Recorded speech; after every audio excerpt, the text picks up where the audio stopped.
Mr. Vince Tabi, the Chief Sales and Marketing Officer, to present 1-1.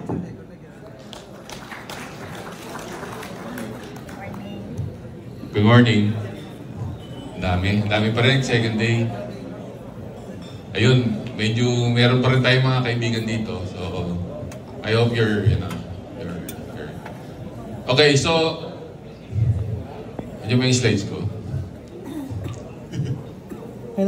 Okay. So, I'm Vince Tabing, no? I'm the Chief Sales and Marketing Officer of 1-1. Okay, so, malimit silang magkamali about our company name. Sabi, I1 daw. Ibang kumpanya po yun, hindi po ako yun. Okay, we're 1-1. No? So, we're actually a managed services provider that started in the US. Okay, sa US kasi, uso yung leasing. Have you heard of the leasing model?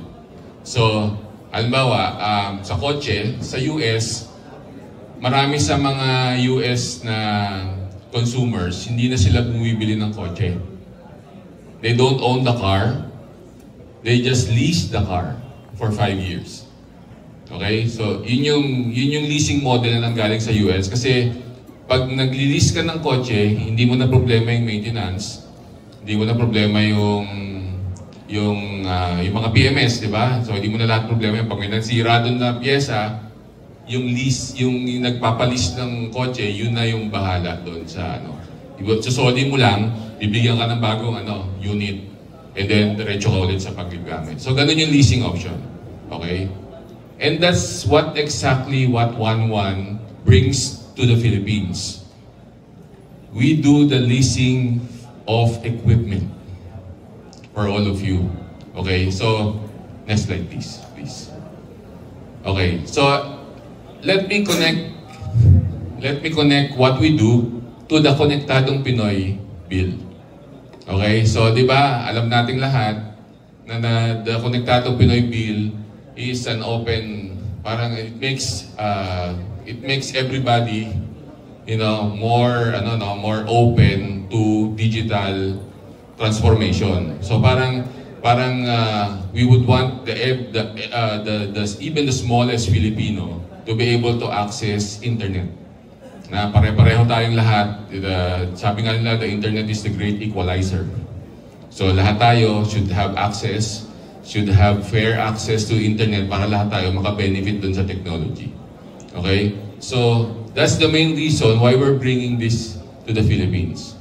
In fact, kung sa mga hindi nakakaalam, 2022 pa nagsimula na ipanukala ang Konektadong Pinoy Bill sa Kongreso, 2022. And it was primarily because of what happened during the pandemic.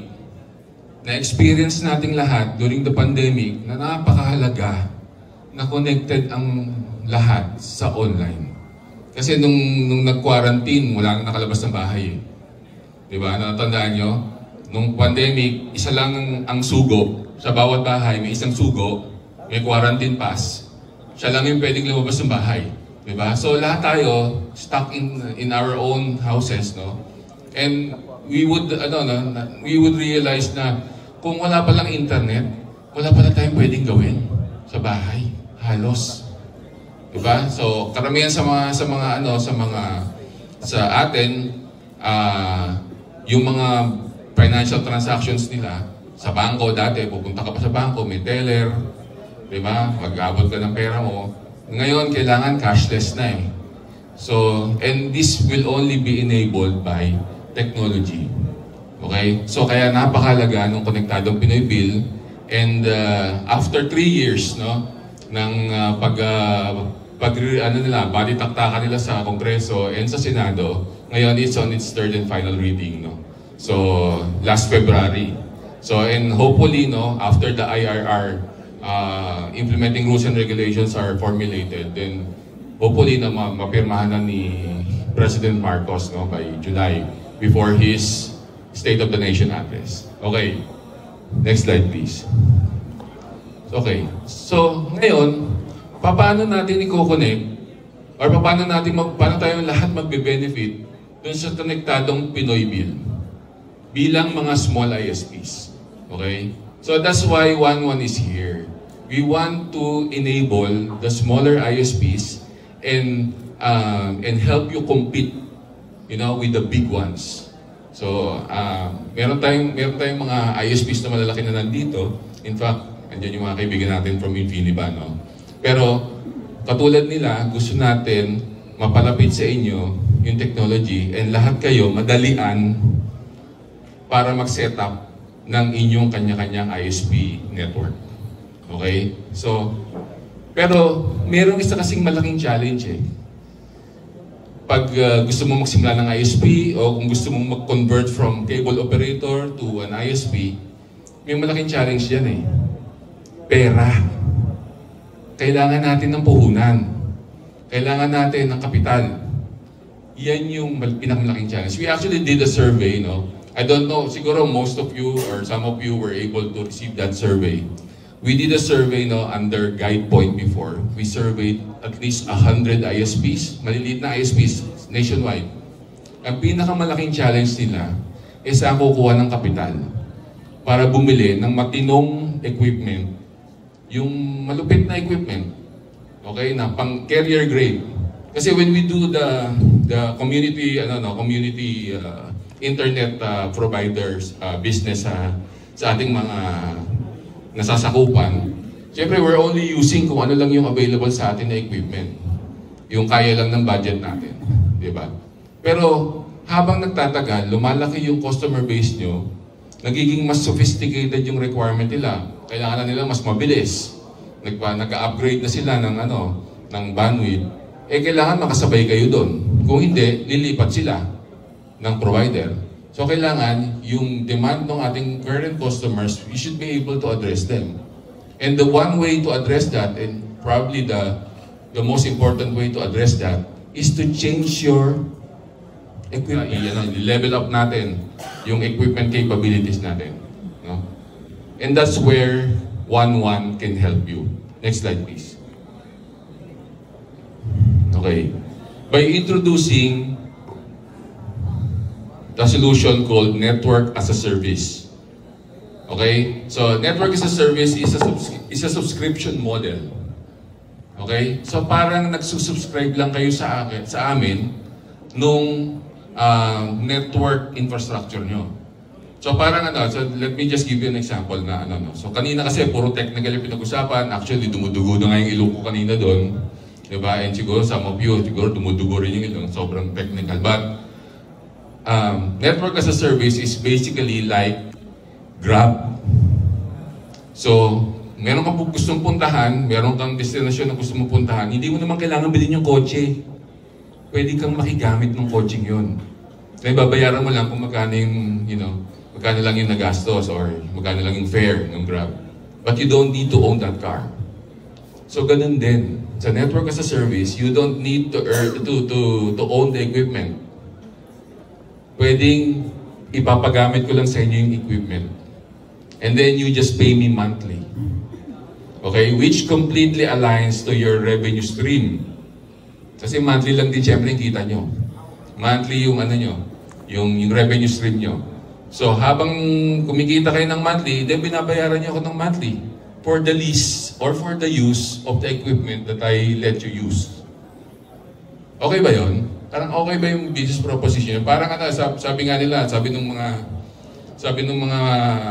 mas nakakatanda sa atin, no? Sanay sila dun sa installment economy or tingi. Di ba?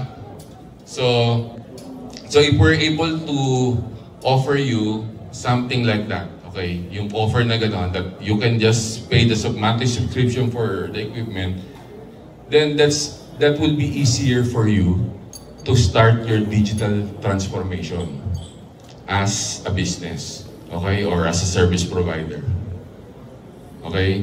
So under Network as a Service, sabi nga nila, it reduces the total cost of ownership. Alam nyo ba na hindi lang yung equipment or hindi lang yung pag-purchase ng equipment ang gastos nyo sa pag-operate?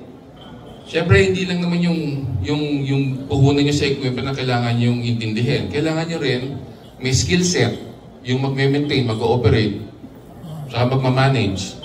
Ang mahal kayang mag-hire ng mahal mag-hire ng certified na engineers. Yung nakakaintindi talaga. At saka konti lang sila. So dahil konti sila, mataas ang sweldo nila. Di ba? Mahirap mag-hire. Or kung meron ka namang ma-hire, hindi naman kagalingan. Di ba? So baka medyo, tagilid ka rin minsan. Pag nagkaroon ng matinding trouble, tagilid ka rin. Di ba? So, what if somebody like Wanwan will be able to provide you the equipment, let you use our equipment, we will manage, operate, and maintain for you as part of the monthly subscription. You don't need to do anything. Kami na lang bahala dun sa mga madudugo na trabaho. And you just focus on your core business, which is to sell the service. Okay? Next slide, please. Okay. So, ito yung mga naturally, pag hindi sa inyo yung equipment, you just list the equipment, somebody will manage, operate, and maintain for you, mawawala na sa inyo itong mga challenge na to. So, hindi nyo kailangan mag-maintain ng highly certified engineers na mahalang sweldo. Hindi nyo na kailangan yun. Hindi nyo na kailangan mag-alala na kung may bumaksak, ay baka meron kayong bibilhin, another gastos para sa inyo. Hindi na. We'll take care of that for you. We will do the sparing. Pwedeng on-site yung sparing. Pwedeng nando na may advance spare na sa inyo. Or kung talagang yung equipment na nasira ay wala naman talaga dun sa spares, edi magpapadala kami. So mabilis na lang naman ngayon magpa-lalamove or magpa-LBC. Or worst case scenario, we will send the person. We will send an engineer to your location, dala-dala niya yung spare. Okay? So that's the And of course, this ensures that your customer will have a consistent experience. So hindi babaksak yung network nila, hindi magda-down. Diba? So tuloy-diretso lang. Sabi nga nila, tuloy ang ligaya. Diba? Kung nanonood ng Pornhub, mga ganyan. So tuloy ang ligaya. Diba? Tuloy ang ligaya, hindi naglalag. Diba? So yun yung yun ang purpose natin. Okay, next slide please. Next slide, please. Okay. So, pag under kayo ng isang network as a service na contract, so, ang pinag-uusapan na lang natin, SLA. SLA means, in our terms, 99.99% of the time, up. We will guarantee that. 99.99% of the time, up yung network nyo. So, diba? So, yun ang usapan. So, pag kami ay sumira doon sa pangakong yun, pwede tayong magkaroon ng parang liquidated na LD, di ba? Or pwede tayong magkaroon ng kwentas claras, di ba? Na, dahil bumaksak naman, hindi nyo nagawa yung 99.99% of the time, babawasan ko yung binabayaran ko sa inyong monthly. Ganon. So, we can agree on that. So, that's part of the contract, no? So, ganun kaming ka-confident about our equipment. Okay? Next slide, please. And bakit kami confident sa equipment namin? Because we're carrying the best networking brand in the world. Okay? Juniper. Okay? So, most of you siguro si Juniper hindi nyo pinansin before. Primarily because napakamahal niya. Mahal si Juniper. Di ba, sir? Okay. Mahal si Juniper. Kung bibili ka ng one time, kung bibilin mo ng outright investment, mahal si Juniper. Because si Juniper is carrier grade. Okay? So most of our routers na ginagamit, kami rin gumagamit din kami ng MikroTik. They're actually categorized as enterprise grade. So meaning, the likes of yung mga malalaking companies like San Miguel or Lushotan group of companies, yan, mga enterprise na malalaki yan. Okay, so yung mga MikroTik will be, will be good for those types of companies. Pero when you do the service provider business, parang na kayong telco eh. telco na internet nga lang yung pinoprovide nyo. Diba? So you should have a carrier-grade equipment doon sa inyong network. Diba? So, and Juniper is that, no? So in terms of the Gartner Magic Quadrant, they're actually the leader. Eh. Makita nyo, ayun, no, parang runaway winner. Parang andun nga siya sa ibabaw. Eh. Okay? So, that's how we're able to, to guarantee the 99.99 SLA, no? Because we're using Juniper. Next slide, please. Okay. Siguro ito yung mas interesting na slide, no? So, ito yung pricing model that we offer. Okay, so for example, these are just sample bundles, no, basic. So kung ikaw ay isang small ISP na ang bandwidth mo or ang DIA mo 1 gig. Siguro ang 1 gig siguro good for 1,000 subscribers or less than 1,000 subscribers, 1 gig. Ganyan. So normally pag naka-MikroTik ka, dadapa na yun at 1,500 subscribers. 1 gig. Okay. That's based on experience actually. So pag naka-Juniper ka, medyo mas robust ng konti yung Medyo mahal siya, pero mas robust. Pero in-address na nga natin yung mahal portion eh. Okay? Yung mahal, halos wala na yung wala nang halaga yung yun. Dahil we go by the monthly recurring charge. So ano siya? Monthly na lang, basic. So for example, for a 1 gig na Juniper, so merong one time lang na na charge 30,000, 29,900. And then yung monthly mo 15K a month. You already have a Juniper router. A robust Juniper router that also acts as firewall. O yung SRX na model ng Juniper is actually a router in a firewall. So router na may firewall na, may security na, siguradong hindi na mapapasok ng ng mga malware at saka ng cyber attack yung inyong network. At the same time, you're already able to carry that 1 gig, and for 30,000 or less than 30,000 pesos and 15,000 pesos a month, you will be able to enjoy this kind of equipment. Okay? So meron lang siyang 12 months na contract. And at the end of the 12 months contract, and you tell me na, Vince, magaling na yung engineer namin eh. Yung tinraining nyo, gawaling na siya, marunong na siyang mag-manage at mag-operate ng router. Tapusin ko na yung ating kontrata, pwede bang i-buy back ko or i-buy out ko na lang yung natitirang value? Then we can sell that to you at the residual value. Kung magkano na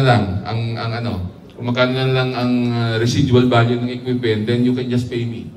And then wala na. Pwede nang di na tayo mag-usap sa inyo ng equipment. Di ba? So ganun lang kasimple. Okay, that's what we offer. And of course, this is just a sample computation.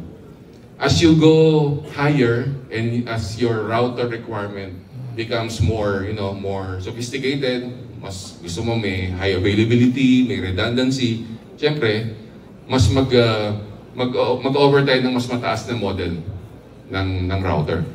Okay? And then, of course, the monthly and the one-time will follow suit. No? But this is just a sample computation of how affordable a Juniper router, a robust carrier-grade router can be, no? If given this type of subscription model. Next slide, please. Okay, so ito yung services menu, no? One services menu. So, as I've said kanina, we operate, we manage, we maintain. But these are the scope of work actually that we do for you. So, the equipment lease or the equipment network as a service comes with OneCare. So lahat yan, it takes all the boxes, no? So moves, add changes kami, bumaksak, remote technical support kami, performance analysis kami, pati design, pati hardware failure replacement kami, lahat. Wala kayong intindihin. So you can just go on and with your business, and continue serving your customers, and then yung back end, kami na bahala for you. So ganun lang, for 15,000 pesos a month. Okay? So ganun ka meaty yung offer. Sabi nga nila, an offer that you cannot resist. Okay? So lalo na kung, kasi ang pinakamalaking challenge yung puhunan, di ba? Yung iba nga nagbebenta pa ng properties, nagbebenta ng lupa, yung iba nagbenta ng kalabaw para makabili ng bagong router. Diba? So, ito na yung sagot dyan. Hindi nyo na kailangan gawin yun. And you can start your network upgrade with us. Next slide, please. So, ayun, as I've said kanina, no? So, we do parang a sit-down workshop with you. Kasi hindi naman pare-pareho ang requirement nyo eh. Hindi naman to cookie cutter type of offer. Okay? Iba-iba ang requirement nyo. Iba sa inyo, may 1,000 subscribers. Iba sa inyo, 5,000 na yung subscribers. So, iba-iba ang needs nyo. So, let us do a sit-down workshop and talk about what's the most optimal design that is suitable for your requirement. And then we compute the monthly recurring based on that. Okay? At saka, syempre, when you sit down and do the design workshop, you're also considering yung future plans nyo, di ba? So ngayon, 1,000 subscribers kayo, pero nakikita nyo, in 1 or 2 years, magpa 5,000 kayo. Ngayon pa lang, paghandaan na natin yun.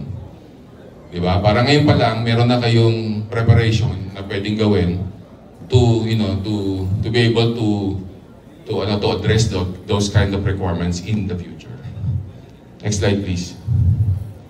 Ayun. So that's my last slide. Actually, if you have more questions, kung meron pa kayong, hindi ko na dito tatanungin yung questions kasi hahaba.